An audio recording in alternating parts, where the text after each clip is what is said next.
Bab 2081, Upacara Penganugerahan Putra Ilahi, 1. Nama, melawan para dewa penulis. Plus mematikan mengatur ulang, cahaya yang indah melayang, dan formasi yang tak terhitung jumlahnya diaktifkan di hadapan Istana Ilahi Penenun Mimpi. Langit juga ditutupi oleh cahaya warna-warni yang saling terkait. Itu membuat ruang megah yang merupakan Istana Ilahi Penenun Mimpi tampak seperti mimpi. 9 penguasa Aula Mimpi dan 54 gubernur kerajaan Dewa Penenun Mimpi semuanya ada di sini. Perwakilan negara-negara bawahan dan faksi-faksi yang memenuhi syarat untuk menghadiri upacara ini juga hadir sejak lama sebelum dimulainya upacara. Hampir semua kekuatan inti kerajaan Dewa Penenun Mimpi ada di sini. Akibatnya, suasananya begitu berat hingga menyesakkan. Ini berlaku ganda bagi para perwakilan negara-negara bawahan. Mereka menyimpan pikiran mereka yang sebenarnya dengan kuat di dalam kepala mereka dan bahkan tidak berani berkomunikasi dengan keras. Itu adalah upacara penganugerahan Putra Ilahi yang pernah dirampas kerajaan Dewa Penenun Mimpi selama lebih dari 10.000 tahun. Namun, ini akan menjadi yang ketiga kalinya terjadi dalam waktu kurang dari 200 tahun. Upacara penganugerahan Putra Ilahi pertama terjadi ketika Meng Jianyuan berusia 10 tahun. Peristiwa itu mengguncang seluruh kerajaan, hampir semua orang di dunia diundang untuk hadir. Kemewahan upacara dan intensitas gairah Bupati Ilahi tanpa mimpi begitu kuat sehingga tidak seorang pun dapat melupakannya hingga hari ini. Hari ini, upacara penganugerahan Putra Ilahi akan diadakan untuk ketiga kalinya, dan orang yang akan dianugerahkan tidak lain adalah Meng Jianyuan, putra yang dianggap hilang selama 120 tahun. Namun, upacara penganugerahan ini sama sekali tidak seperti yang pertama. Mengatakan bahwa itu tidak biasa dan tidak nyaman adalah pernyataan yang meremehkan.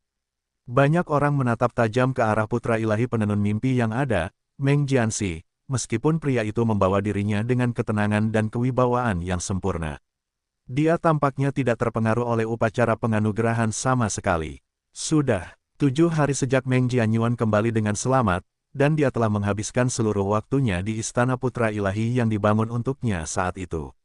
Akibatnya, orang-orang yang telah bertemu dengannya secara langsung sangat sedikit dan jarang. Bahkan 9 penguasa Istana Mimpi pun tidak melihat wajahnya. Akhirnya, pintu masuk Istana Dewa terbuka, dan Meng Kongchan perlahan melangkah keluar. Ia ditemani oleh permaisuri yang berpakaian indah, Meng Xuanjue. Kerumunan itu terdiam saat mereka membungkuk. Hidup Bupati Dewa dan permaisurinya. Meng Kongchan mengangguk sebagai jawaban sebelum menyapu pandangannya ke sekeliling. Kemudian, ia bertanya, apakah Yuaner belum datang? Pembawa acara melangkah maju dan membungkuk. Tuan Muda Yuan belum datang, Bupati Dewa. Saya kira ia masih mempersiapkan diri. Meng Kongchan mengalihkan pandangannya dan berseru dengan keras, ini belum waktunya, jadi silakan duduk, semuanya. Kerumunan itu patuh dan pergi ke tempat duduk mereka dengan tertib. Energi yang tak terhitung jumlahnya mengintai di dalam tempat yang megah itu. Semua orang ingin tahu apa makna tersembunyi di balik upacara penganugerahan Putra Ilahi yang tiba-tiba ini, apa yang dipikirkan oleh Bupati Ilahi Penenun Mimpi, dan bagaimana hal itu akan memengaruhi kerajaan Dewa Penenun Mimpi. Setelah semua orang duduk, Meng Kongchan mengalihkan pandangannya ke kerumunan dan bersiap untuk berbicara. Pada saat inilah pengumuman keras datang dari jauh, Putra Ilahi tak terbatas dari kerajaan Dewa tak terbatas, Dian Zhouxi, telah tiba.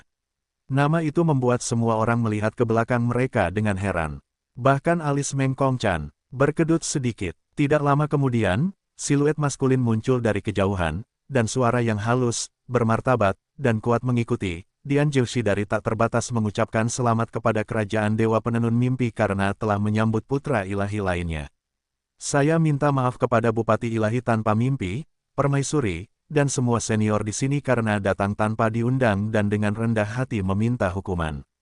Putra Ilahi Penenun Mimpi saat ini, Meng Jianxi, dengan cepat bangkit berdiri dan menghampirinya sambil tertawa terbahak-bahak. Hahaha, apa yang kau bicarakan, Putra Ilahi tanpa batas. Kerajaan Dewa Penenun Mimpi dan adik laki-lakiku hanya bisa merasa terhormat dengan kedatanganmu. Mengapa kami harus menghukummu karenanya? Dia kemudian mengubah cara dia menyapanya, mari, duduklah, kakak Dian. Dian Zhouxi mengangguk pada Meng Jianxi dan berjalan ke depan. Kemudian, dia memberi hormat pada Meng Kongchan dan berkata, hadiah yang sederhana untuk mengucapkan selamat kepadamu karena telah menemukan putramu yang hilang dan mendapatkan putra ilahi yang baru, Bupati Ilahi Tanpa Mimpi. Semua ayah akan senang memiliki kebahagiaan kembar seperti ini. Meng Kongchan memberi isyarat kepada pembawa acara untuk menerima hadiah itu sambil menjawab sambil tersenyum, "Terima kasih, keponakan yang bijak.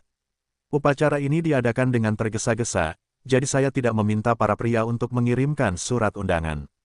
Saya tidak menyangka Anda akan punya waktu luang untuk hadir dengan pemberitahuan sesingkat itu."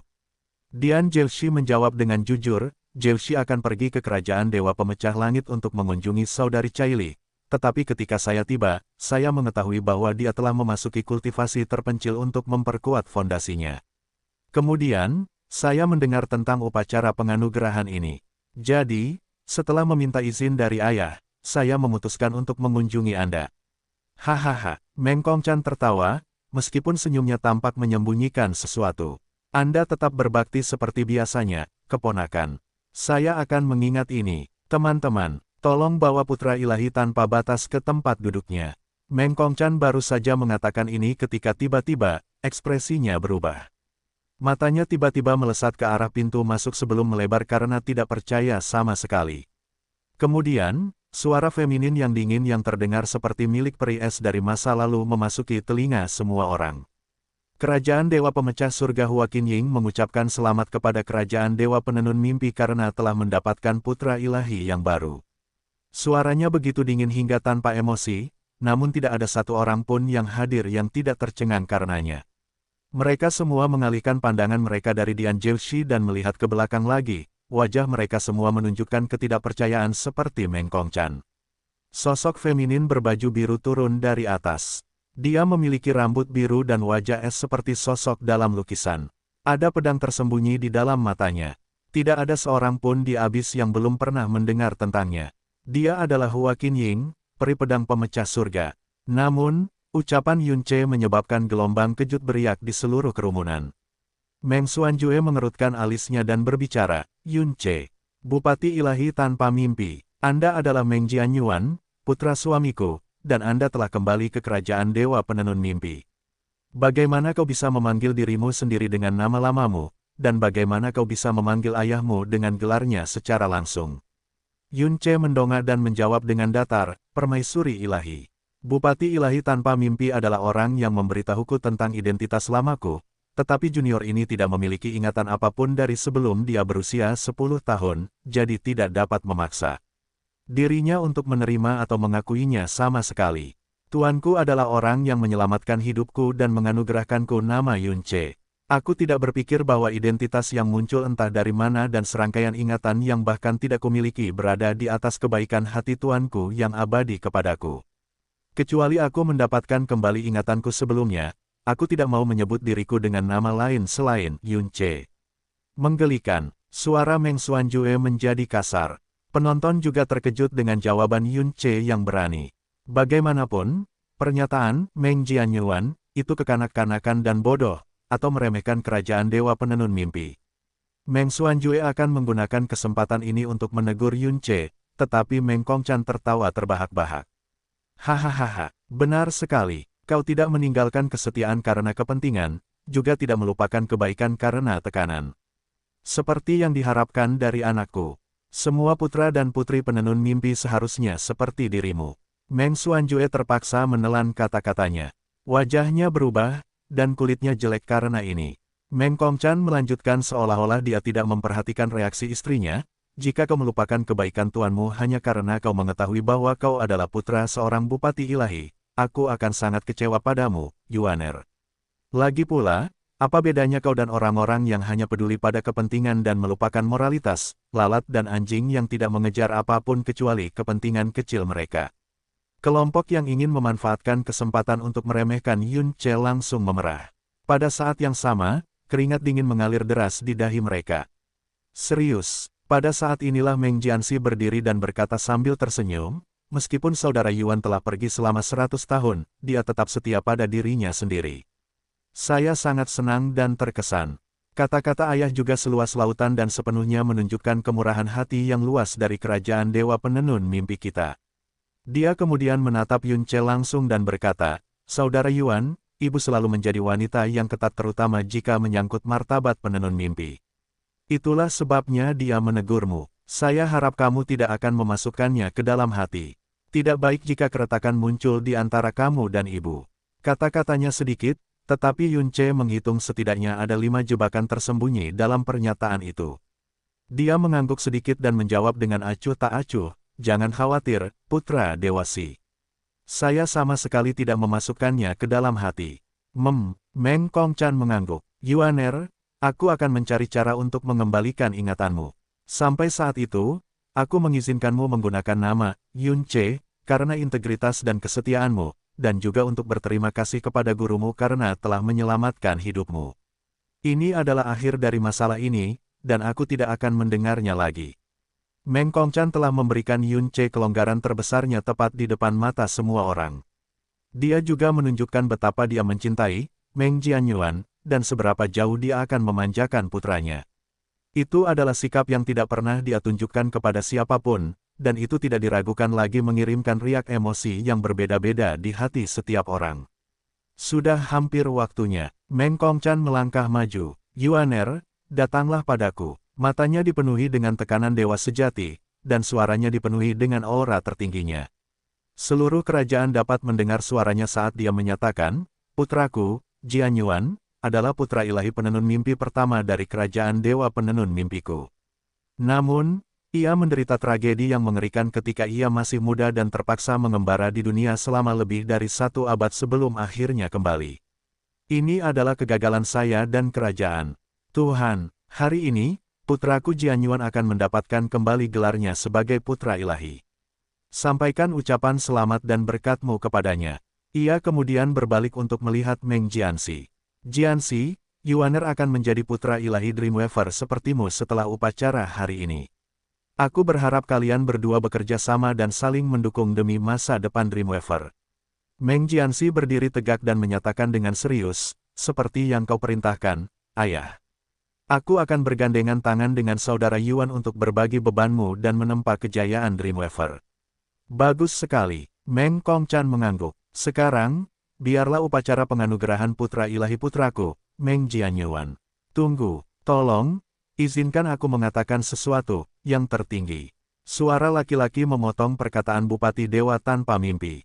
Pemilik suara itu berdiri, dan dia tidak lain adalah penguasa aula mimpi ketujuh, Paman Meng Jianxi. Meng Xuanji. Ekspresi Meng Kongchan tidak berubah. Dia berkata dengan acuh tak acuh, "Apa yang ingin kau katakan, Xuanji?" Meng Xuanji melangkah maju dan tidak tampak malu sedikit pun meskipun dia berhadapan dengan Meng Kongchan. Dia memulai dengan suara lantang, "Jika warisan adalah masalah yang paling penting bagi kerajaan dewa, maka penganugerahan putra dewa adalah masalah yang paling penting bagi warisan. Itu adalah sesuatu yang akan menentukan masa depan kerajaan dewa dan karenanya tidak dapat ditentukan dengan sembarangan." Petik 2. Ada 6 kerajaan dewa dan 7 dewa sejati, dan setiap warisan dewa sejati hanya dapat diwariskan kepada satu putra dewa atau putri dewa.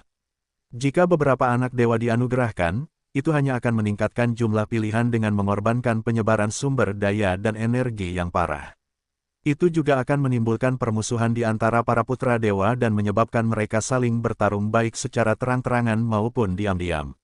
Itu adalah sistem yang benar-benar merugikan tanpa manfaat apapun. Meng Xuanji baru saja selesai ketika suara lain mengikuti. Dia benar. Kata-kata Dewa Mimpi Ketujuh adalah pikiranku juga. Orang lain berdiri, dan itu adalah Dewa Aula Mimpi lainnya. Dia adalah Dewa Aula Mimpi ke-6, Meng Jinghai. Dia berkata dengan serius, kata-kata Dewa Xuanji tepat sekali. Seorang putra dewa menanggung masa depan kerajaan dewa dan karenanya harus didukung dengan sumber daya yang paling besar dan kesetiaan seluruh kerajaan dewa. Menurut pendapatku, penyebaran sumber daya bukanlah masalah yang besar dibandingkan dengan penyebaran kesetiaan yang akan muncul dari menganugerahkan putra dewa lainnya. Itulah sebabnya aku harus memintamu untuk mempertimbangkan kembali keputusan ini, yang tertinggi. Dia benar, suara keras lainnya mengikuti sebelum Meng Kongchan bisa menjawab. Kali ini, itu datang dari Dewa Aula Mimpi pertama, Meng Kongdu. Dia juga kakak laki-laki dari Bupati Dewa Tanpa Mimpi, Meng Kongchan. Secara khusus, dia 20.000 tahun lebih tua darinya. Dia perlahan bangkit berdiri sambil melanjutkan dengan suara berat dan metalik yang seakan membawa beban dunia di belakangnya. Yang Maha Tinggi, jika kita melihat sejarah kerajaan dewa, beberapa kali mereka menganugerahkan putra atau putri ilahi yang baru semuanya karena anak aslinya begitu nakal sehingga mereka melakukan dosa besar, atau karena seorang anak dengan esensi ilahi yang lebih besar muncul. Petik 2. Meskipun Jianxi baru menjadi putra ilahi Dreamweaver selama 100 tahun, bakat, karakter, temperamen, dan kemampuannya semuanya luar biasa. Dia adalah putra ilahi yang kita semua banggakan dan benar-benar percaya bahwa kita dapat mempercayakan masa depan kita kepadanya. Anda tidak akan menemukan satu orang pun di Dreamweaver dari istana hingga negara-negara bawahan yang tidak menghujani Jianxi dengan pujian. Sejujurnya, penganugerahan putra ilahi yang baru terlalu tiba-tiba. Jika Anda melakukan ini, Anda akan membuat hati Jianxi merinding, dan kami juga akan merasa sulit untuk menerimanya. Meng Kongdi tiba-tiba berlutut dan menyelesaikan permohonannya dengan suara berat dan sedih yang dipenuhi dengan kekhawatiran akan masa depan kerajaan dewa. Demi kerajaan dewa penenun mimpi, Kongdu berani meminta yang tertinggi untuk mempertimbangkan kembali ini. Upacara penganugerahan diadakan di tempat terbuka yang cukup besar untuk menampung ribuan orang. Namun, saat ini sangat sunyi sehingga orang bisa mendengar suara jarum jatuh. Meng Kongdu meluangkan waktu sejenak untuk memeriksa ekspresi Yun Ce dari sudut matanya. Namun, dia menemukan bahwa pemuda itu sama sekali tidak terganggu dan matanya setengah terpejam seperti dia bosan. Sementara itu, Meng Kongchan memperlihatkan tatapan aneh yang semua orang tujukan padanya sejenak sebelum mengangguk. Permohonanmu datang agak terlambat, tetapi itu masuk akal. Meng Xuanji, Meng Jinghai, dan Meng Kongdi terkejut dengan jawaban Bupati Dewa tanpa mimpi. Mereka yakin bahwa dia akan menolak permintaan mereka dengan keras. Dengan wajah tanpa celah, Meng Kongchan mengalihkan pandangannya ke tiga pria itu dan melanjutkan, "Jadi, kalian bertiga mengatakan bahwa kerajaan Dewa Penenun Mimpi tidak membutuhkan putra Dewa Penenun Mimpi kedua, dan melakukan itu hanya akan mendatangkan kerugian tak terbatas tanpa manfaat, benar kan?" "Itu benar, Yang Mulia." Ketiga penguasa mimpi itu menjawab bersamaan. Meng Kongchan mengangguk sedikit dan mengalihkan pandangannya ke seluruh tempat. 9 olah mimpi, berapa banyak lagi yang setuju dengan sentimen ini? Dia hanya berbicara kepada 9 olah mimpi, jadi mereka yang khawatir bahwa mereka mungkin dipaksa untuk memilih satu pihak menghela napas lega. Meng Kongchan tidak menunggu terlalu lama sebelum penguasa mimpi ketiga, keempat, dan kedelapan berdiri. Mereka menyatakan serempak, "Kami juga percaya bahwa penganugerahan putra dewa baru itu cacat, Yang Mulia." Suasana langsung berubah menjadi es. Tak disangka 6 dari 9 penguasa Dream Hall menentang penganugerahan putra ilahi yang baru. Jarang sekali ada begitu banyak pengikut yang menentang Bupati Ilahi, dan bahkan lebih jarang lagi hal itu terjadi di depan umum. Paling tidak, hal itu tidak pernah terjadi sejak Meng Kongchan mewarisi takhta lebih dari 10.000 tahun yang lalu. Tiga penguasa mimpi lainnya tidak mengatakan apa-apa. Bahkan dengan kekuatan mayoritas di pihak mereka, mereka tetap tidak mau menyinggung Bupati Ilahi di depan umum.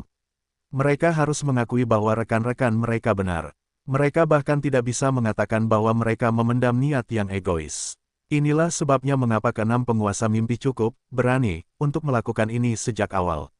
Meng Jianxi segera berdiri dengan sedikit urgensi di wajahnya. "Saya tersentuh dan terkesan bahwa kalian mau melakukan ini demi masa depan sang penenun mimpi, Tuan Mimpi. Saya bahkan lebih bersyukur dan rendah hati atas persetujuan kalian terhadap saya. Namun, kekuatan ayah lebih besar dari surga, dan pandangannya jauh melampaui orang-orang seperti kita. Mungkin mengejutkan, dia pasti punya alasan untuk membuat keputusan ini. Selain itu, Meng Jianxi menoleh untuk menghujani Yun Ce dengan ekspresi ketulusan murni. Saya dan saudara Yuan mungkin telah terpisah selama lebih dari 1 abad, tetapi kami memiliki darah yang sama. Saya merasa ikatan kita hanya lebih kuat setelah kita bersatu kembali. Saya yakin bahwa kita dapat saling mendukung sebagai putra ilahi, dan saya sungguh-sungguh percaya bahwa ketakutan kalian tidak akan menjadi kenyataan." "Jianxi," sebuah suara kuno berbicara, "kamu adalah anak laki-laki yang murni dan baik hati yang seluruh hidupnya terbelenggu oleh 2 kata, putra ilahi. Kita semua dapat melihatnya, namun, kamu hanya dapat dan seharusnya percaya pada dirimu sendiri. Anda seharusnya tidak pernah menyerahkan kebaikan hati dan kepercayaan Anda kepada orang lain dengan mudah." Suara baru itu menyebabkan seluruh aula terdiam sekali lagi. Pembicaranya adalah seorang pria berpenampilan kuno yang benar-benar putih baik rambut maupun janggutnya. Tidak seperti penguasa mimpi lainnya, dia mengenakan satu set jubah putih dan membawa kocokan ekor kuda di pinggangnya. Matanya tanpa tekanan atau kekuatan, namun penampilannya yang seperti surgawi menyebabkan banyak orang menolak melihatnya. Faktanya, lelaki tua itu memiliki peringkat lebih tinggi dari 9 aula mimpi. Dia adalah ketua penguasa 9 aula mimpi dan ayah kandung Meng Xuanjue. Dia adalah ayah mertua Bupati Ilahi dan orang nomor 1 di bawah Bupati Ilahi tanpa mimpi. Meng Changji. Meng Jinghai maju beberapa langkah dan memohon dengan suara paling tulus yang bisa dikerahkannya. Kekuatan jiwamu tak tertandingi, dan wawasanmu di atas semua yang lain. Kau pasti mengerti apa yang kami khawatirkan. Meng Kongchan memotongnya dengan kasar, jika jiwaku tak tertandingi, dan wawasanku benar-benar di atas semua orang lain, lalu apa yang merasukimu untuk mempertanyakan keputusanku? Apakah kau pikir dirimu lebih bijak daripada aku, Bupati Ilahi Dreamweaver? Pernyataannya menyebabkan getaran yang terlihat mengalir melalui seluruh tubuh Meng Jinghai. Aku tidak akan pernah. Kalau begitu tutup mulutmu, Yang Maha Tinggi. Meng Changji buru-buru melangkah masuk dan berkata dengan tegas, kami tidak ingin menghapuskan Jianxi. Kami ingin menghapuskan upacara penganugerahan Putra Ilahi hari ini. Dia tidak berani menguji Bupati Ilahi lebih lama lagi dan berbicara terus terang. Tampaknya takut Bupati Ilahi tanpa mimpi akan menegurnya tanpa mengizinkannya untuk mengatakan apa yang ingin dia katakan. Dia terus maju. Meskipun identitas Meng Jianyuan tidak pernah dihapuskan, faktanya adalah bahwa setiap orang di kerajaan Dewa Penenun Mimpi, tidak, seluruh abis mengira bahwa Meng Jianyuan telah meninggal lebih dari 100 tahun yang lalu. Ketika mereka berbicara tentang Putra Ilahi Penenun Mimpi, mereka semua berpikir tentang Jianxi, bukan Jianyuan. Jianxi sangat berbakat, baik hati, dan cerdas.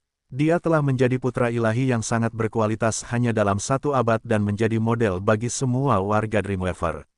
Tapi Meng Jianyuan, dia mengalihkan pandangannya sedikit sebelum melanjutkan, orang tua ini dan para penguasa mimpi sangat senang dengan kembalinya Meng Jianyuan dengan selamat seperti Anda. Kita semua berpikir bahwa itu adalah keajaiban surga yang sesungguhnya.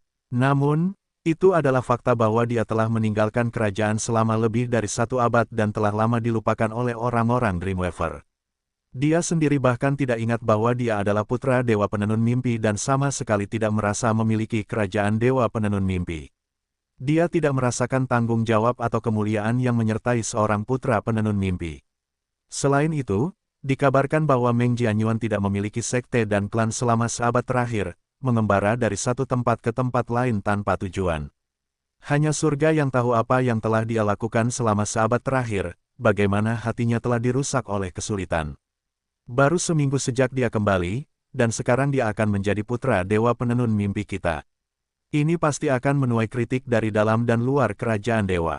Orang-orang pasti akan khawatir. Petik 2. Bahkan jika kita mengabaikan semua itu, bakat Meng Jianyuan adalah bahkan Meng Changji sendiri telah memotong pembicaraannya untuk menatap si penguap.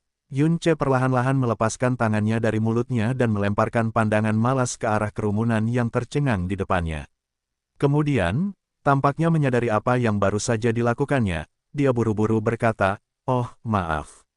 Maaf, saya merasa mengantuk. Mohon maafkan saya atas hilangnya etiket dan lanjutkan, Ketua Tuan." Semua orang terdiam dan tercengang. Seorang bupati dewa marah, dan para penguasa mimpi semuanya berkumpul untuk membujuknya agar melihat akal sehat. Suasananya begitu tegang sehingga tidak berlebihan untuk menyebutnya medan perang. Dan di tengah-tengah itu semua, pria yang menjadi pusat konflik antara Bupati Dewa dan pengikut ini, tertidur. Petik 2. Petik 2. Bahkan alis Meng Kongchan berkedut sedikit. Bocah ini, kamu, otot-otot wajah Meng Changji berkedut hampir tak terlihat. Dia adalah orang nomor 1 di bawah Dreamweaver Divine Regent. Kapan terakhir kali dia diperlakukan begitu acuh tak acuh oleh seorang junior? Jangan pernah mencoba, itu lebih buruk daripada dicemooh. Dia menatap Yun Ce dan menunjuknya dengan jari, tetapi dia begitu tertegun sehingga dia tidak bisa mengumpulkan kata-kata yang akan dia katakan. Tampaknya memperhatikan tatapan Meng Changji, Yun Ce dengan santai melangkah maju dan berkata dengan khawatir, "Apakah kamu sakit tenggorokan, Ketua Lord?" Itu pasti disebabkan oleh semua emosi dan kata-kata yang penuh gairah itu. Baiklah, junior ini akan menyelesaikan pernyataanmu untukmu. Ahem, sebelum Meng Changji bisa bereaksi, Yun Ce berdeham, berjalan santai ke depan panggung, dan mulai meniru nada Meng Changji, berbicara tentang bakat. Sudah lebih dari 100 tahun sejak Meng Jianyuan meninggalkan kerajaan dewa. Akibatnya, dia tidak memiliki sumber daya kerajaan dewa, dia juga tidak mengolah seni Dreamweaver yang mendalam. Dia juga tidak memiliki fondasi yang kuat yang akan diberikan oleh setiap senior Dreamweaver di sini pada setiap tahap kultivasinya jika dia hadir. Petik 2. Itu tidak berarti bahwa bakatnya lebih rendah. Dia berhasil mencapai level Master Ilahi dengan usahanya sendiri. Namun, bagaimana mungkin seorang Master Ilahi dapat dibandingkan dengan Meng Jianxi? Bagaimana dia bisa setara dengannya sebagai putra ilahi? Petik 2. Selain itu, jika seorang Master Ilahi tingkat 3 benar-benar menjadi putra ilahi Dreamweaver, kerajaan dewa lainnya akan menertawakan kita. Orang-orang kita sendiri akan malu memiliki putra ilahi seperti itu. Yun Ce merendahkan dirinya sendiri dengan setiap kata, kecuali bahwa pernyataannya lebih jelas dan lebih keras daripada Meng Changji. Semua orang hanya bisa menatapnya dengan kaget. Yun Ce melanjutkan sambil berjalan di sekitar panggung. Tidak hanya itu, bagaimana mungkin seorang Master Ilahi yang independen dapat menyamai Master Ilahi dari kerajaan dewa? Lupakan Meng Jianxi, salah satu dari anak-anakmu, dengan asumsi bahwa tingkat kultivasi mereka sama, akan dapat mengalahkan Meng Jianyuan dengan mudah. Sebenarnya, izinkan aku untuk mengubahnya. Lupakan mereka yang berada di kerajaan dewa, bahkan mereka yang berada di negara-negara bawahan kita akan dapat mengalahkannya dengan mudah. Jika kamu menganugerahkan Meng Jianyuan sebagai putra dewa karena momen gairah, kegembiraan, penyesalan, dan keinginan untuk menebusnya, banyak orang di dalam dan luar kerajaan dewa akan mempertanyakan kesesuaiannya dan mengkritik kita. Bahkan lebih banyak orang akan berpikir bahwa, jika bahkan seorang guru dewa tingkat 3 dapat menjadi putra dewa penenun mimpi, maka aku juga bisa. Tidak bisakah kau bayangkan kerusakan mengerikan yang akan diderita penenun mimpi terhadap reputasi dan martabat kita? Yun Ce sengaja mengulur-ulur kata terakhir dan menambahkan sedikit kesedihan. Kemudian, dia tiba-tiba menoleh ke Meng Changji dengan ekspresi ramah dan bertanya dengan sopan, junior ini telah menyelesaikan pernyataanmu, ketua tuan. Apakah ada hal lain yang ingin kau tambahkan? Petik 2. Petik 2. Mata Meng Changji terbelalak seperti piring sekarang. Dia tampak seperti telah melihat hantu. Dia telah hidup selama puluhan ribu tahun dan mengira dia telah mengalami segalanya, tetapi ternyata, dia salah. Disenyum dan ditatap langsung oleh Yun Ce, seorang guru ilahi tingkat 3. Dia, seorang praktisi mendalam alam batas ilahi tingkat 9 dan ahli teratas di alam ini, tidak dapat mengeluarkan sepatah kata pun dari tenggorokannya. Jika dia tidak tahu lebih baik, dia akan berpikir bahwa ada sesuatu yang menghalangi tenggorokannya. Itu karena kata-kata Yun Ce hampir cocok dengan pidato yang telah dia persiapkan di kepalanya selama beberapa hari. Bahkan nada, suara, dan pilihan istilahnya hampir sama persis. Jauh di atas langit, sudut bibir Hua Qinying sedikit terangkat. Gerakannya sangat kecil sehingga tidak seorang pun, dengan sangat malang, berhasil menangkap senyum peri pedang. Setelah menunggu beberapa saat dan tidak mendapat tanggapan dari Meng Changji, Yun Ce mengangguk tajam dan melanjutkan dengan senyumnya yang acuh tak acuh. Jika Anda tidak punya hal lain untuk ditambahkan, maka mari kita lanjutkan ke langkah berikutnya. Anda tahu, langkah di mana Anda mengirim praktisi tingkat tinggi di tingkat kultivasi saya untuk melawan dan mempermalukan saya. Mengatakan bahwa kata-kata Yun Ce menakjubkan, dan ekspresi para penonton, lesu, tercengang, linglung, geli, dan lebih lagi, menginspirasi mungkin akan menjadi pernyataan yang meremehkan abad ini. Ini lebih benar dalam kasus Meng Changji, pria yang berdiri di atas yang tak terhitung jumlahnya dan hanya menjawab kepada satu orang di kerajaan dewa penenun mimpi. Bahkan para penguasa mimpi tidak pernah melihat ekspresi seperti itu padanya. Namun, Meng Changji adalah Meng Changji. Meskipun benar-benar terkejut oleh respons Yun Ce, dia dengan cepat menenangkan diri dan menjawab dengan suara tenang dan berat, seperti yang diharapkan dari putra yang tertinggi. Anda benar-benar cerdas di luar imajinasi. Apa yang baru saja Anda katakan sesuai dengan apa yang saya pikirkan. Kultivasi Anda dan Jianxi sangat berbeda. Siapapun dapat melihatnya. Kultivasi Anda jauh di bawah praktisi mendalam Dreamweaver. Siapapun dapat melihatnya juga. Karena kamu sangat sadar diri, kamu harus mengerti bahwa, setidaknya untuk saat ini, kamu tidak layak untuk berdiri bahu-membahu dengan Jianxi. Dia berhenti sejenak sebelum suaranya berubah kasar, mengenai mengatur seorang praktisi mendalam dengan tingkat kultivasi yang sama untuk mempermalukanmu, omong kosong apa yang kamu bicarakan. Kamu adalah putra yang tertinggi, Meng Jianyuan. Kamu dari semua orang seharusnya berhati-hati dengan apa yang kamu katakan. Penampilanmu tidak disiplin, kamu tidak menghormati orang yang lebih tua, dan sekarang kamu berbicara omong kosong. Bagaimana mungkin orang sepertimu, pantas menjadi putra dewa penenun mimpi?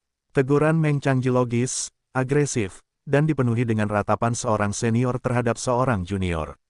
Tetapi siapapun yang mengenalnya akan tahu bahwa dia baru saja terprovokasi. Dia, seorang lelaki tua yang berusia puluhan ribu tahun, telah terprovokasi oleh seorang junior yang baru saja dia temui. Berbicara omong kosong, sebaliknya, ekspresi Yun Ce tidak banyak berubah. Dia memasang ekspresi ragu yang siapapun yang memiliki mata akan tahu itu palsu dan berkata, itu aneh. Jika Anda ingin menghentikan saya menjadi putra dewa penenun mimpi, maka Anda harus mempertanyakan dan menyerang bakat dan kultivasi saya. Dan untuk membuktikan bahwa argumen Anda tidak berdasar, Anda harus mengatur. Beberapa praktisi mendalam di tingkat kultivasi saya untuk menantang saya dan mempermalukan saya di depan umum. Hanya dengan begitu saya akan berhenti bermimpi menjadi putra dewa, tidak, tentu saja tidak. Anda tidak dapat memberitahu saya bahwa Anda bahkan belum menyiapkan tindak lanjut yang begitu jelas dan sempurna. Matanya sedikit melebar saat dia menoleh ke Meng Jianxi dengan kebingungan yang polos. Putra dewa Jianxi, tentunya orang-orang dari kelompokmu tidak mungkin begitu tidak berguna. Meng Changji adalah seorang Grandmaster dalam menyembunyikan emosinya, tetapi pada titik ini, bahkan dia tidak bisa menghentikan janggut putihnya yang panjang dari sedikit gemetar. Puff, Dian Jelshi mendengus keras sebelum menguasai reaksinya secara instan. Hampir seolah-olah tidak ada yang terjadi. Kata, kelompok, adalah kata yang sensitif, baik itu kerajaan dewa atau kekuatan di luar kerajaan dewa. Nasib Meng Jianxi terikat pada kelompok tempat ia dilahirkan, yang dipimpin oleh pihak ibunya. Semua orang di kerajaan Dewa Penenun Mimpi menyadari hal ini meskipun mereka tidak mengatakannya dengan lantang. Tidak seorang pun menduga, Meng Jianyuan, anak yang hilang yang baru saja kembali ke tanah airnya setelah 1 abad penuh dan bahkan belum benar-benar menginjakkan kaki di kerajaan Dewa Penenun Mimpi, akan menyuarakan tabu ini di depan semua orang. Petik 2. Petik 2. Ekspresi Meng Kongchan tetap tidak berubah. Ia hanya diam dan menunggu situasi terus berlanjut. Ia tidak melupakan hari ketika Hua Fuchen tersenyum seperti rubah dan menyuruhnya untuk membiarkan Yun Ce berjuang sendiri. Anehnya, meskipun faktanya Yun Ce berhadapan dengan Meng Changji, Meng Xuanji, Meng Kongdu, seluruh kelompok Meng Jianxi, sungguh, Meng Kongchan tidak merasa khawatir sedikitpun. Mungkin karena secara tidak sadar dia berpikir bahwa memenangkan hati Hua Caili, seorang wanita muda yang pernah menikah dengan Dian Jelshi tepat di bawah hidung Hua Qinying, jauh lebih sulit daripada menghadapi 9 aula mimpi sendirian. Saat berbagai emosi muncul di dalam aula, Meng Jianxi bangkit berdiri. Dia tidak lagi tersenyum, dan alisnya sedikit berkerut. Saudara Yuan, itu tidak benar.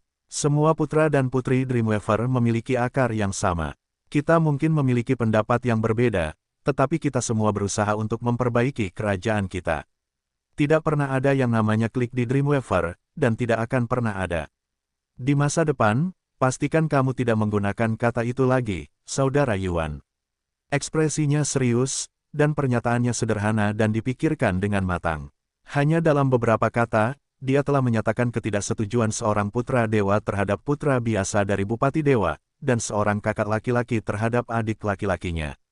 Ada juga sedikit kekecewaan yang terlihat dalam tegurannya juga. Tidak hanya itu, kalimat terakhirnya mungkin terdengar seperti nasihat yang lembut, tetapi jika Anda benar-benar memikirkannya, itu juga bisa diartikan sebagai cemoohan. Seolah-olah dia berkata, Anda pikir orang-orang seperti Anda pantas mendapatkan serangan jahat dari para penguasa Istana Mimpi. Benarkah? Yun Ce tetap tersenyum meskipun menghadapi Meng Jianxi sendiri. Oh, begitu. Lalu, Yun Ce tiba-tiba mengangkat tangannya dan menunjuk ke arah kerumunan. Beberapa gumpalan cahaya misterius yang berapi-api langsung terbang ke beberapa praktisi muda yang duduk di belakang penonton saat dia bertanya, siapa orang-orang itu? Kerumunan itu segera menoleh untuk melihat orang-orang dengan cahaya merah yang sangat terang melayang di atas kepala mereka. Pada saat itu, 6 penguasa mimpi di bawah Meng Jianzi merasakan jantung mereka berdetak kencang, dan Meng Jianzi memecah keheningannya yang panjang dan pucat. Begitu terkejutnya dia sehingga dia hampir kehilangan ketenangannya dan bangkit berdiri. Itu karena orang-orang malam yang ditunjuk oleh cahaya yang sangat terang itu adalah semua orang yang telah dia atur secara pribadi untuk menantang Yun Ce pada waktu yang tepat. Tidak ada yang lebih, tidak ada yang kurang. Seolah-olah Yun Ce bisa melihat menembusnya. Keterkejutan yang diterimanya sama sekali tidak main-main. Meng Jianzi masih tenang meskipun semua ini. Yun Ce mengagumi ketenangannya sambil berkata, 9 orang ini sangat aneh. Sementara Bupati Dewa, ketua penguasa dan penguasa mimpi lainnya bertukar percakapan, semua orang memperhatikan dengan saksama kecuali ke-9 orang ini. Setiap kali tatapan mereka melewatiku, aku dapat dengan jelas merasakan mereka mundur dan bergidik seolah-olah takut akan sesuatu. Meskipun demikian, mereka tidak akan berhenti menatapku. Lebih baik lagi, ke-9 dari mereka kebetulan adalah seorang Divine Master level 3 sepertiku. Sebelum An Ziming menyadarinya, embusan energi yang mendalam telah mengangkatnya berdiri. Ketika dia mendongak, dia mendapati dirinya berhadapan langsung dengan Yun Ce. Pakaian dan perhiasanmu semuanya sangat mewah, dan energi yang mendalam milikmu cukup murni. Kau pasti menikmati banyak sumber daya tingkat tinggi untuk mencapai level ini. Aku tidak berpikir kau akan berani mengambil risiko sebesar itu hanya untuk mendapatkan kesempatan dan masa depan yang lebih baik. Yun Ce menatap An Ziming dari atas ke bawah tanpa peduli sambil mengoceh seolah tanpa tujuan. Matamu jernih dan murni, seperti yang diharapkan dari seorang pangeran yang lahir di keluarga kekaisaran. Kau mungkin menjalani kehidupan yang lancar dengan sedikit kesulitan, dan seseorang sepertimu mungkin memiliki catatan yang cukup bersih. Ini berarti bahwa tidak mungkin kau memiliki kelemahan fatal yang dapat digunakan seseorang untuk memanipulasimu. Kalau begitu, hanya ada satu kemungkinan yang tersisa. Yun Ce menyipitkan matanya sedikit. Bicaralah, siapa di antara keluarga atau temanmu yang disandera? Atau mungkin, kau diancam dengan nasib seluruh keluarga kekaisaranmu. An Ziming tampak gemetar sekali, dan pupil matanya mengecil sesaat. Ia memaksa dirinya untuk tetap tenang dan membalas, sandera apa? Aku tidak mengerti omong kosong apa yang kau ucapkan, Pangeran Yuan. Hahaha, Yun Ce tertawa terbahak-bahak seolah mendengar lelucon lucu. Apa kau benar-benar tidak mengerti apa yang kukatakan, atau kau hanya pura-pura tidak mengerti?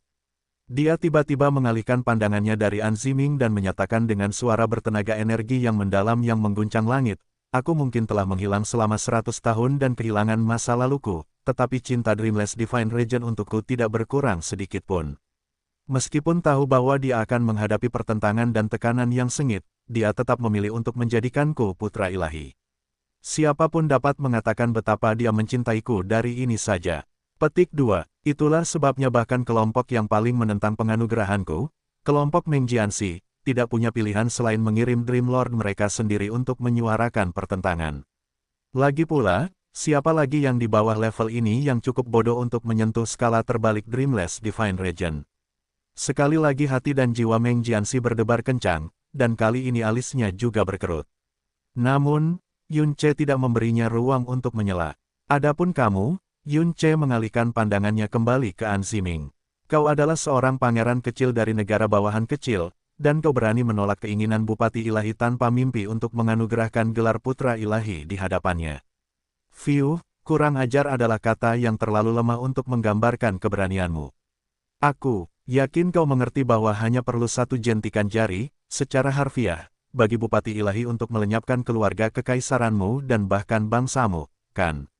An Ziming mengepalkan tangannya erat-erat dan gemetar seperti daun. Kau tetap melakukan ini meskipun tahu konsekuensinya, jadi kau hanya bisa dipaksa melakukannya. Sudut bibir Yun Ce sedikit melengkung saat ia melanjutkan dengan santai, seseorang memaksamu untuk menantangku, seorang calon putra ilahi sebagai praktisi mendalam negara bawahan. Jika aku menerima tantangan ini, dan kau, sesama guru ilahi tingkat 3 dari negara bawahan, berhasil mengalahkanku, itu akan menjadi aib yang tak terlupakan bagiku. Bahkan Bupati Ilahi tanpa mimpi akan merasa sulit untuk menganugerahkan putra ilahi kepadaku. Jika aku menolak tantanganmu, maka aku adalah seorang pengecut yang bahkan tidak memiliki keberanian untuk menjawab tantangan seorang praktisi mendalam negara bawahan di tingkat kultivasiku. Aku juga tidak pantas menjadi putra dewa penenun mimpi, kan? Cek-cek, Yun Ce mengangkat bahu dan menggelengkan kepalanya. Sungguh taktik yang murahan dan menyedihkan. Seekor babi betina, satu, akan dapat melihat ini dalam satu pandangan, dan seekor keledai akan dapat mengetahui siapa orang di balik gerakan ini. Petik 2. Mengenai alasan-alasan buruk yang kau berikan padaku, astaga, bahkan seekor babi betina akan menggelengkan kepalanya karena tidak percaya. Oh tunggu, kau harus membuat alasan baru karena aku mengungkap alasan aslimu. Maaf merepotkanmu. Dengan mengatakan itu, dia menyapu pandangannya ke wajah-wajah tercengang yang tak terhitung jumlahnya dan bertanya dengan suara polos yang bodoh. Maksudku, itu jelas, kan? Tentunya tidak ada satu orang pun di tempat ini yang belum melihatnya, kan? Tidak ada yang menjawabnya, dan semua orang memasang ekspresi aneh di wajah mereka. Seperti yang dikatakan Yun Ce, tidak ada seorang pun di sini yang tidak tahu siapa satu orang yang paling tidak menginginkan Meng Jianyuan menjadi putra dewa penenun mimpi. Hal yang sama berlaku untuk ketua bangsawan, Meng Xuanji, dan semua orang dalam kelompok Meng Jianxi. Mustahil untuk tidak tahu setelah Yun Ce menjelaskannya sejelas mungkin. Taktik yang digunakan kelompok Meng Jianxi sangat sederhana. Namun, taktik itu juga sangat efektif. Faktanya adalah bahwa Meng Jianyuan baru saja kembali ke kerajaan Dewa Penenun Mimpi 7 hari yang lalu, dan kultivasinya hanya alam Master Dewa. Dia tidak memiliki sedikit pun fondasi atau kesetiaan dari kerajaan dan karenanya tidak pantas untuk dikonspirasi dengan cermat. Jika ada, beberapa orang mungkin berpendapat bahwa mereka sudah terlalu berlebihan. Konflik, konspirasi, dan rencana yang terbuka dan terselubung terjadi di kerajaan dewa atau faksi manapun setiap hari. Namun, tidak ada yang menyangka bahwa Meng Jianyuan, yang tampaknya telah jatuh dari langit ini akan merobek kain cawat ini sepenuhnya dan memperlihatkan bagian pribadi yang buruk rupa agar dilihat semua orang. Dia tidak hanya mengungkap taktik, murahan dan menyedihkan, dia juga merobek wajah orang-orang penting dari kerajaan Dewa Penenun Mimpi. Tidak ada keraguan, tidak ada belas kasihan, tidak ada kelonggaran. Bang, Meng Jianyuan, Meng Jianxi bangkit berdiri. Pada titik ini, dia harus menunjukkan kemarahan bahkan jika dia tidak mau.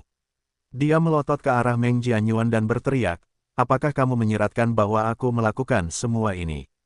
Oh tidak, tidak, Yun Ce buru-buru membantah tuduhan itu. Aku tidak menyiratkan, aku memberitahumu bahwa kamu adalah orang di balik ini. 1. Mengambil kata-kata selang dari Nisuan tanpa berusaha. Alis Meng Jianxi berkerut dalam. Meng Jianyuan, bahkan toleransiku pun ada batasnya.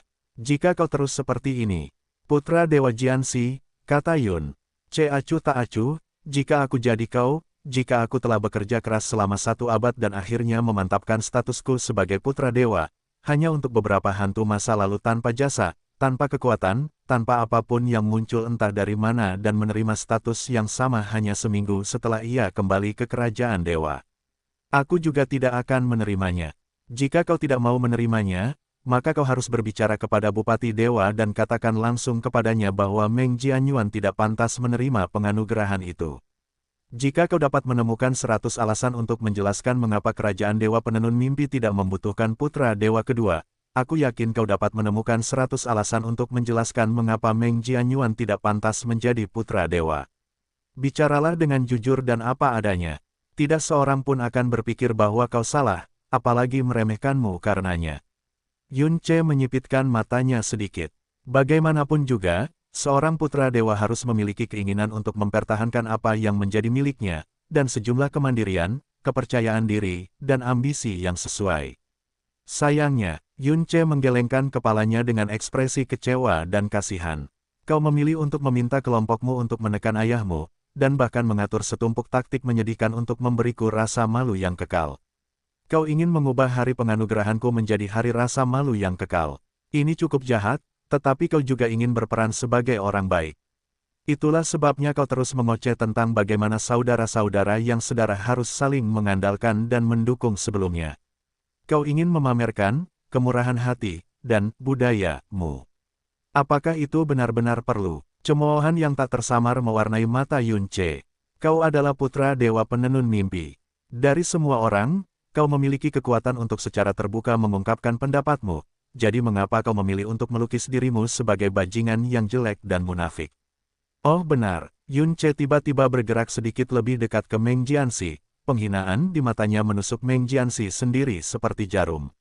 Ini mengingatkanku pada pepatah vulgar, ada seorang wanita yang masih perawan, tetapi dia bersikeras melacurkan dirinya sendiri.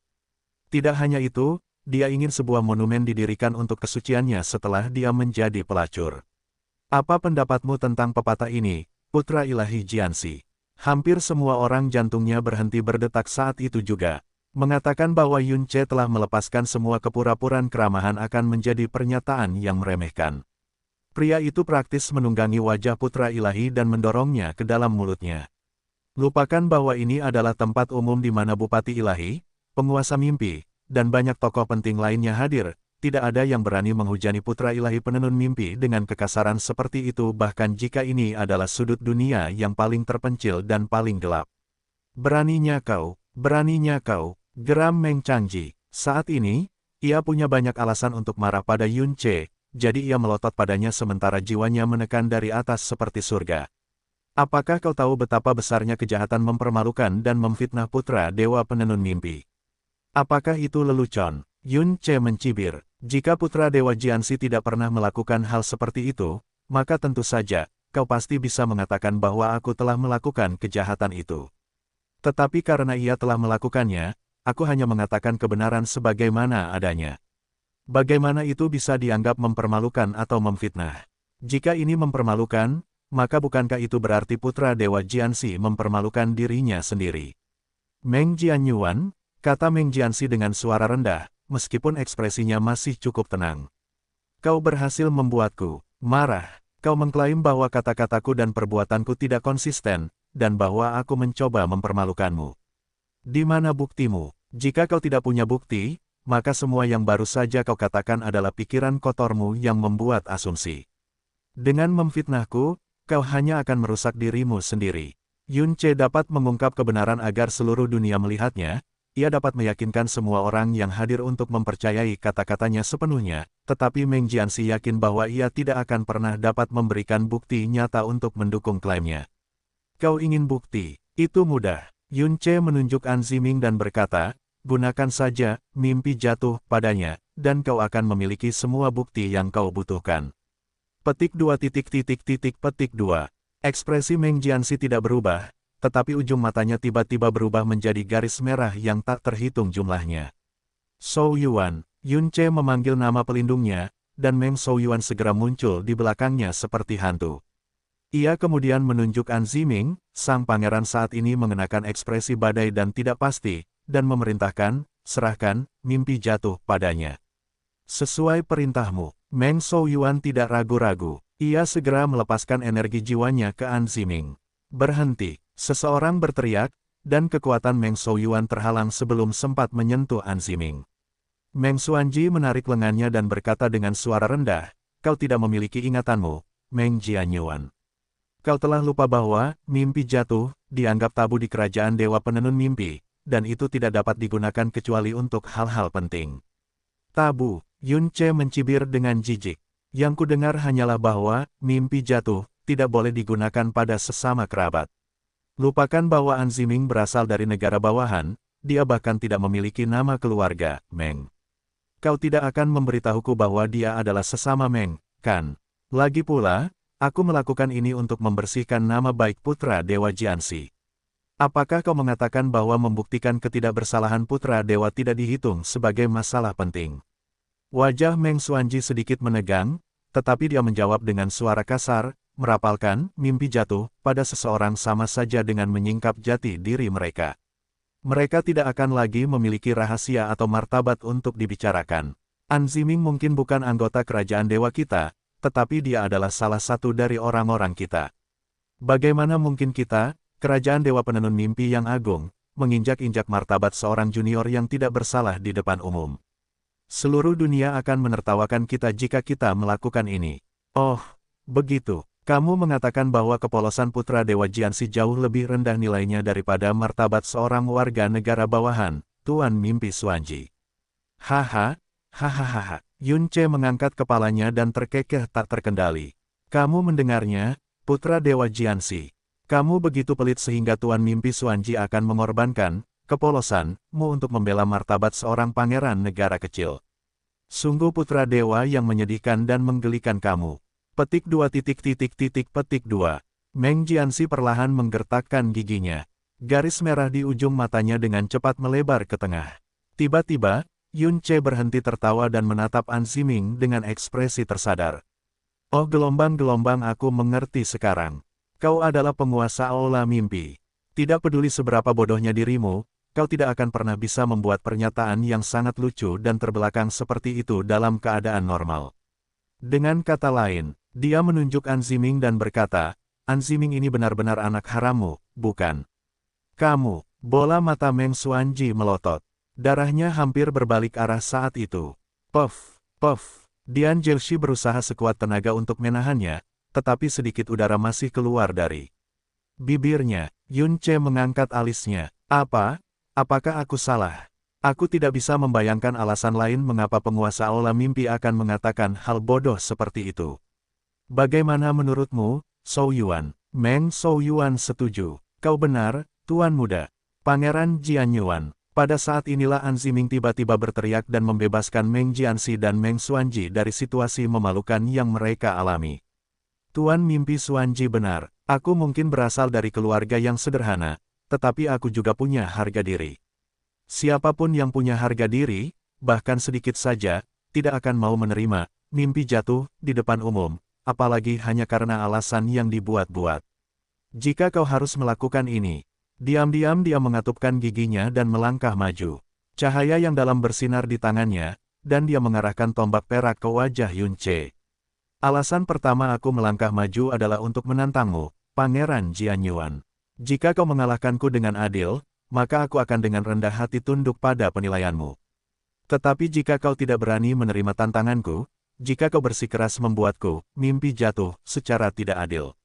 Matanya dengan cepat berubah merah hingga tampak seperti matanya berdarah. Aku, An Ziming, lebih baik bunuh diri di sini dan sekarang juga. Yun Ce melirik pria itu. Kasihan sekali, mereka memaksanya untuk menyerahkan nyawanya sendiri sebagai ganti nyawa klannya. Baiklah, Yun Ce menatap mata An Ziming yang penuh tekad dan mengangguk perlahan.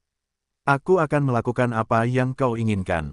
Aura An Ziming tampak rileks sejenak ketika mendengar kata-kata itu. Banyak mulut terbuka lebar cukup lebar untuk menampung sebutir telur.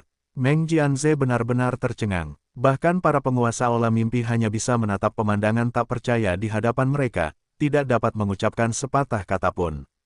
Garis merah di mata Meng Jianxi telah lama menghilang. Sebaliknya, itu digantikan oleh sepasang pupil melebar yang hampir menutupi seluruh bola matanya. Dian Jelshi berdiri sebelum dia menyadarinya, tatapannya tertuju pada Yun Ce. Pria yang tingkat kultivasinya hanya tingkat 3 Divine Master tidak peduli berapa kali dia memeriksa auranya. Semua orang tahu bahwa dia adalah putra dewa terkuat dari 6 kerajaan dewa, dan bakatnya yang mendalam praktis tak tertandingi sejak dia membangkitkan Divine Vein of Great Rage.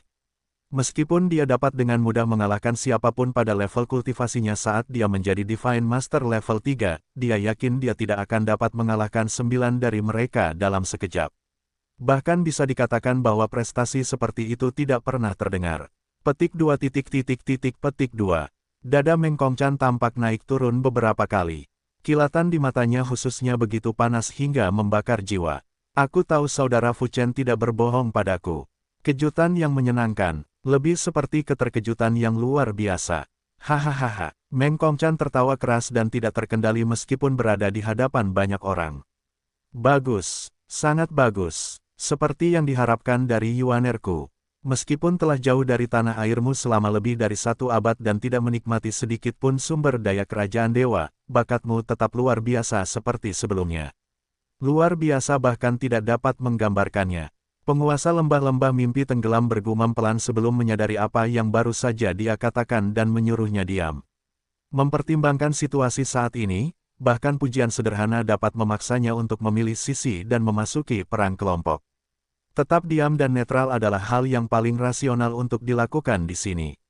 Setelah menyaksikan apa yang mungkin merupakan prestasi yang belum pernah terjadi sebelumnya dalam sejarah Abyss, timbangan di hati para penentang perlahan tapi pasti bergeser mendukung pihak bernama Meng Jianyuan, sebuah hasil yang tidak pernah terlintas dalam pikiran mereka sampai saat ini. Lagi pula, tidak ada yang mengira bahwa Meng Jianyuan yang kembali dapat berharap untuk menyamai Meng Jianxi sebelum upacara penganugerahan. An Ziming berlutut di tanah dengan mata kosong. Dia tidak bangun dari lantai meskipun dia tidak terluka dimanapun. Bang! Ada bunyi dentuman keras. Itu adalah suara tombak kesayangannya yang ditanam di tanah di depannya. Suara Yun Che yang rendah dan menghipnotis terdengar di telinganya, sungguh menyedihkan. Apa yang akan kau lakukan sekarang setelah kau gagal dalam misimu? Bagaimanapun, aku yakin akhir hidupmu akan tragis.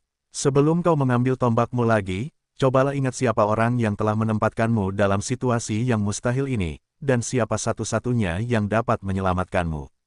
Mata kosong An Ziming mulai bergetar. Mata itu menjadi semakin ganas hingga tiba-tiba, ia bangkit berdiri, berlutut di depan Yun Che, dan berteriak sekeras-kerasnya, "Bupati Ilahi, Putra Ilahi Yuan. Tolong selamatkan aku. Tolong selamatkan keluarga Kekaisaran Restful Dream." Raungan itu datang entah dari mana dan begitu keras hingga hampir merobek tenggorokannya. Telinga semua orang menjadi tuli karenanya.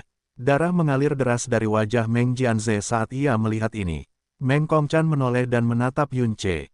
Kemudian, ia bertanya dengan suara acuh tak acuh, "Menyelamatkanmu. Apa maksudmu?" An Ziming tiba-tiba menusukkan jarinya ke Meng Jianze dan berteriak, "Itu dia. Itu Pangeran Jianze. Dia menyandera ayah dan saudara perempuanku dan menuntut agar aku menantang Putra Ilahi Jianyuan selama upacara penganugerahannya dan mengalahkannya dengan cara yang paling memalukan." Diam. Meng Jianze meledak saat wajahnya berubah merah padam karena marah. "An Ziming, beraninya kau memfitnahku di depan ayah." Pada titik ini, jalan mundurnya benar-benar terputus. Berbalik menghadap Meng Jianze dan menatapnya dengan penuh kebencian, dia menyatakan dengan tingkat kesedihan yang menyentuh bahkan jiwa yang paling keras sekalipun, "Aku, An Ziming, bersumpah demi hidupku dan kehormatanku. Jika aku mengatakan satu kebohongan, bolehkah kau masih tidak bertobat? Kau pantas mati sejuta." Pada titik ini, kulit Meng Jianze berubah menjadi hitam kebiruan. Tanpa peringatan, dia menyerang An Ziming dan melengkungkan jari-jarinya menjadi cakar. Dia tampak seperti binatang buas yang tak terkendali dan mengamuk yang akan mencabik tenggorokan An Ziming. Dia adalah putra seorang bupati ilahi. Itu bukan situasi yang besar dan tidak dapat diubah baginya untuk membunuh pangeran negara kecil dalam kemarahan.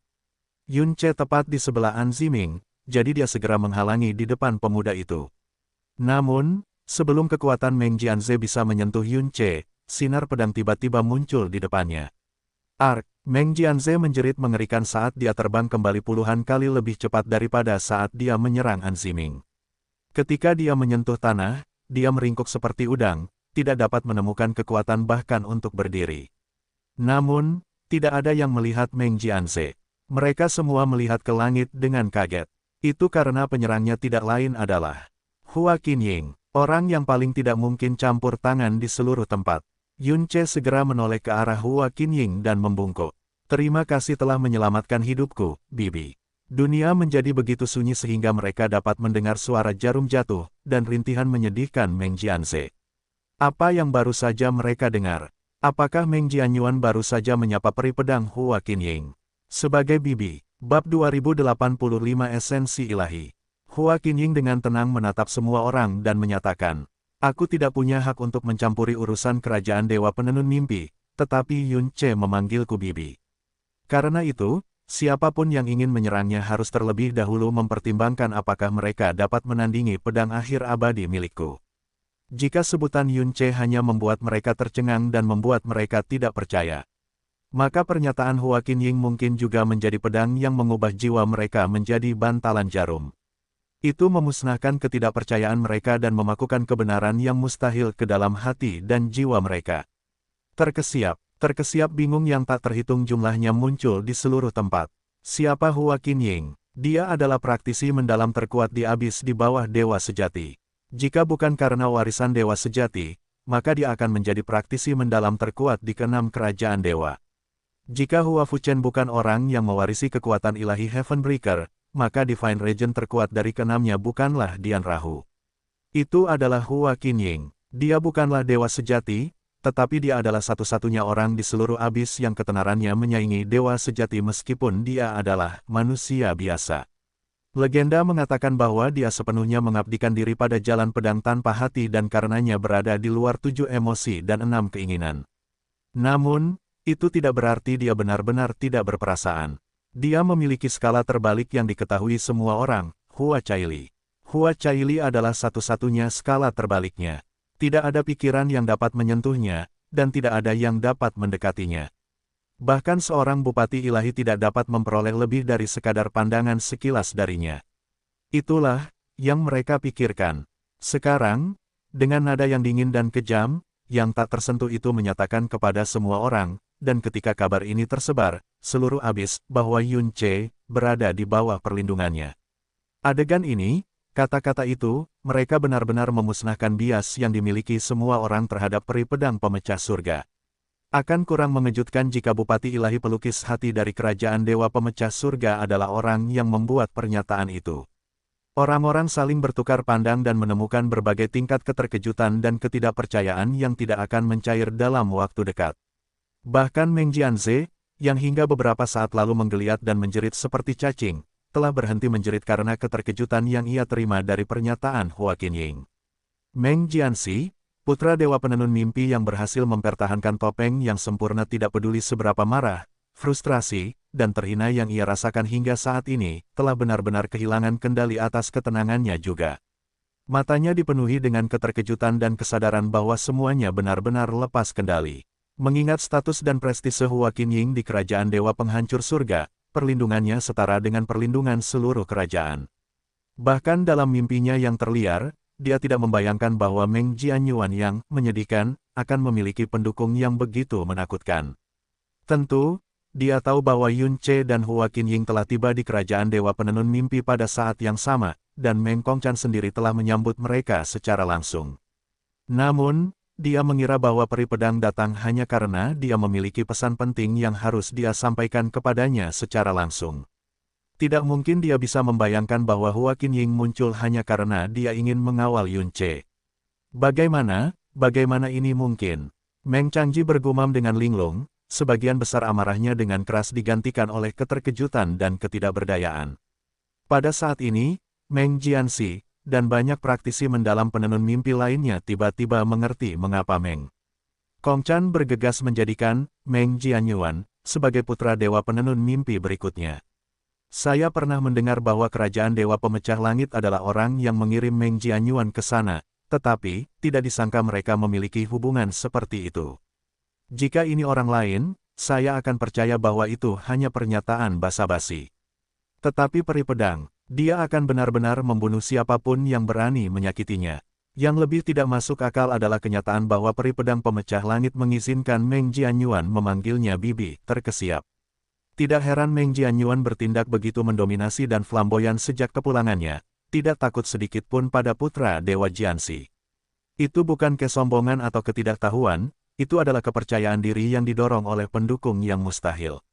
Tidak heran Bupati Dewa memberi Meng Jianyuan perlakuan istimewa seperti itu. Duh, seperti Anda dan saya dapat berharap untuk melihat melalui pikiran Bupati Dewa. Sejuta pikiran berpacu di benak setiap penonton saat ini, tetapi tidak seorang pun dari mereka tahu bahwa yang paling terkejut dari mereka semua adalah Bupati Dewa tanpa mimpi itu sendiri. Ekspresinya tidak berubah seolah-olah dia sudah tahu bahwa ini akan terjadi sejak awal, tetapi pada kenyataannya, kekacauan yang terjadi di dalam hati dan jiwanya begitu hebat sehingga hampir keluar dari matanya. Dia melirik Yun Ce, itu adalah tatapan yang penuh dengan keheranan, kegembiraan, semangat, dan yang terpenting, rasa hormat. Saat itu, dia, Dian Rahu, dan Pan Yuseng mencoba segala yang mereka bisa untuk memenangkan hati Hua Qinying, bahkan sampai bertarung satu sama lain baik secara terang-terangan maupun sembunyi-sembunyi. Namun, tidak seorang pun dari mereka yang bisa membuat Hua Qinying menatap mereka lebih lama dari satu tarikan napas. Sudah berapa lama Yun Ce mengenal Hua Qinying?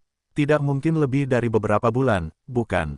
Dia tidak hanya berhasil memenangkan hati putri Dewa Abis yang terhebat, dia bahkan meyakinkan Hua Qinying untuk bergegas mendukungnya, dan memanggilnya bibi. An Ziming, Kata Meng Kongchan acuh tak acuh, kalian bersembilan. Lupakan apa yang terjadi hari ini, dan kalian akan aman. An Ziming segera mendongak, matanya dipenuhi air mata panas sebelum dia menyadarinya. Itu hanya kalimat sederhana, tetapi karena itu datang dari mulut Bupati Dewa tanpa mimpi sendiri, yang mereka dapatkan bukanlah penangguhan hukuman, tetapi keamanan dan kedamaian sejati. Dia membanting kepalanya ke lantai dan menangis. Terima kasih atas kebaikanmu, Bupati Dewa. Terima kasih atas kebaikanmu, Putra Dewa Yuan. Ziming telah melupakan segalanya. Jika dia berani mengatakan bahkan setengah kata tentang apa yang terjadi hari ini, semoga langit dan bumi menghantamku di tempatku berdiri. Kamu boleh pergi. Meng Kongchan tidak menunggu 9 praktisi mendalam itu bersujud dan mengucapkan terima kasih lagi. Dengan dorongan telapak tangan, dia melempar mereka semua kembali ke lokasi semula. Kemudian, dia melihat sekeliling dan memenuhi tempat itu dengan suara ilahinya. Jadi, apakah ada orang lain yang ingin menolak penganugerahan Meng Jianyuan? Ada keheningan singkat. Pada akhirnya, Meng Changji melangkah maju lagi, meskipun postur dan ekspresinya jauh lebih hormat sebagai hal yang biasa. Yang mulia, kami tidak bisa tidak mematuhi perintah Anda, tetapi masalah putra ilahi benar-benar sangat penting. Kami dapat menganugerahkan 10 putra ilahi lainnya, semuanya memenuhi syarat untuk menerima wasiat Anda, tetapi pada akhirnya, hanya satu orang yang dapat menjadi Bupati Ilahi. Itulah sebabnya harus ada urutan kepentingan jika kita benar-benar berencana untuk menganugerahkan putra ilahi.